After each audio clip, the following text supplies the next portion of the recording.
Assalamualaikum warahmatullahi wabarakatuh. Baik, kali ini kita menuju ke pertemuan teori yang ke-15 tentang data mining. Pokok bahasan kita ada 4 ya, model data mining, kemudian tahapan dalam data mining, fungsionalitas dalam data mining, serta teknik-teknik data mining. Tujuan kita memahami permodelan data mining, kemudian memahami setiap tahapan dalam data mining, memahami fungsionalitas dalam data mining, dan memahami beberapa teknik yang digunakan dalam data mining. Data berhubungan dengan analisa data dan penggunaan teknik-teknik perangkat lunak untuk mencari pola dan keteraturan dalam himpunan data yang sifatnya tersembunyi. Data mining diartikan sebagai suatu proses ekstraksi informasi yang berguna dan potensial dari sekumpulan data yang terdapat secara implisit dalam suatu basis data. Istilah lain dari data mining yaitu knowledge mining from database, knowledge extraction, data archaeology, data dredging, dan analysis. Model data mining yaitu model atau metode yang digunakan untuk melakukan proses penggalian informasi terhadap data-data yang ada. Menurut IBM, model data mining dibagi menjadi dua, yaitu verification model dan discovery model. Verification model menggunakan perkiraan dari pengguna dan melakukan tes terhadap perkiraan yang diambil sebelumnya dengan menggunakan data-data yang ada.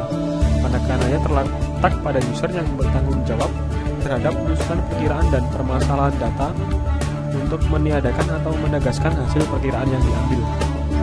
Sedangkan discovery model adalah model yang sistemnya secara langsung menemukan informasi-informasi penting yang tersembunyi dalam suatu data yang besar.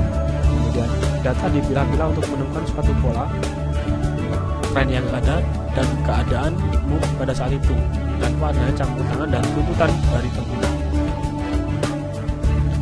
Kebutuhan dan tantangan dalam data mining. Untuk memperoleh efektivitas dalam data mining harus melakukan evaluasi kebutuhan dan memperhitungkan tantangan-tantangan apa saja yang mungkin dihadapi dalam menggunakan suatu teknik data mining. Hal-hal yang perlu diperhatikan yaitu penanganan berbagai tipe data, lalu efisiensi dari algoritma data mining, kegunaan, kepastian dan keakuratan hasil, ekspresi terhadap berbagai jenis hasil, proteksi dan keamanan data, serta memperoleh informasi dari sumber-sumber data yang berbeda. Tahapan dalam data mining ada 7, yaitu basis data relational, ekstraksi data, transformasi data, pembersihan data, bentuk standar, reduksi data dan feature, menjalankan algoritma. Fungsionalitas dalam data mining bersifat dependent terhadap aplikasi terkait. Jika aplikasi basis data berbeda, maka teknik data mining juga berbeda. Terdapat kelebihan dan kekurangan terhadap masing-masing metode pencarian informasi. Mining Association Rule telah menjadi perhatian utama dalam masyarakat basis data. Tugas utamanya adalah untuk menemukan suatu hubungan antara item dalam bentuk A1A.AAM, B1A ABN, di mana A adalah perulangan I dari 1 sampai ke M untuk E, dan B perulangan dari J sampai J dari 1 ke N untuk C adalah himpunan atribut nilai dari sekumpulan data yang relevan dalam suatu basis data. Lalu generalisasi dalam pencatatan data sering digunakan dalam data mining dan analisa data, dikenal dengan beberapa nama yaitu OLAP, basis data multidimensi, data cubes, abstraksi data. Lalu menampilkan karakteristik umum terhadap sekumpulan data yang dispesifikasikan oleh pemakai dalam basis data. Data dan objek dalam basis data seringkali memuat informasi yang mendetail pada level primitif.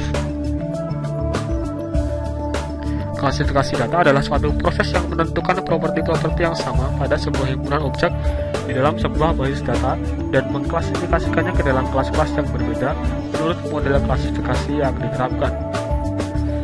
Analisa cluster. Clustering terhadap data adalah suatu proses untuk mengelompokkan sekumpulan data tanpa suatu atribut yang telah didefinisikan sebelumnya. Nah, prinsip clustering yaitu memaksimalkan dan meminimalkan kemiripan intra-kelas. Clustering adalah suatu proses untuk mengelompokkan secara fisik atau objek atau abstrak objek ke dalam bentuk kelas-kelas yang sempurna. Fungsi pola sekuensial menganalisa kumpulan record pada suatu periode waktu.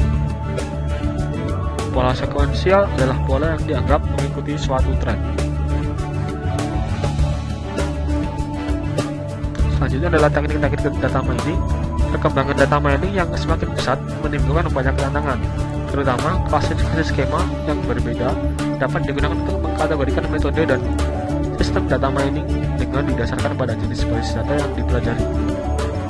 Untuk melakukan teknik-teknik dalam data mining, ada 3 kategori yang harus diperhatikan, yaitu jenis basis data yang dijadikan objek, jenis informasi yang hendak dicari, dan teknik yang hendak digunakan.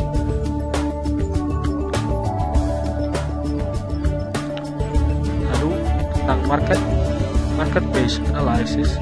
Fungsi association flow sering disebut dengan market basket analysis. Basket analysis adalah analisis dari kebiasaan membeli customer dengan mencari asosiasi dan korelasi antara item-item berbeda yang diletakkan customer dalam keranjang belanjanya. Fungsi ini banyak digunakan untuk menganalisa data dalam rangka keperluan strategi pemasaran dan desain katalog. Selanjutnya adalah tentang algoritma a priori, yaitu algoritma yang bertujuan untuk menemukan frequent item sets yang dijalankan pada sekumpulan data. Inti dari algoritma a priori yaitu menggunakan frequent item sets untuk membangun kandidat frequent key item sets dan digunakan scan database dalam percobaan untuk mengumpulkan hitungan untuk kandidat item sets. Perbaikan kinerja a priori yaitu hitungan item sets berbasis hash, reduksi transaksi, partisi, dan terima kasih atas perhatian Anda. Sekian untuk pertemuan kita yang ke-15 tentang data mining. Wassalamualaikum warahmatullahi wabarakatuh.